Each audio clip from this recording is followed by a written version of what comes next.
আমি মনে দুঃখ নিয়ে করছি, কারণ এত নাম বাদ দিয়েছে মানুষের। আমরা এখনো বলবো এটা সুপ্রিম কোর্টেরই অর্ডার ছিল। 32 লক্ষ নাম উঠেছে 1,20,00,000-এর মধ্যে, সেটাও আমার কোর্টে কেস করার জন্য। বাদ বাকি 58 লাখ খোলাই হয়নি।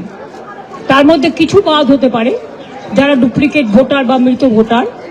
বাদ বাকি এমনকি অ্যাডজুডিকেশনে যে 27 লাখ কয়েক হাজার বাকি আছে, 50,000-এর 60,000-এর মতো, তাদের ভোটাধিকার দেওয়া উচিত বলে আমি মনে করি।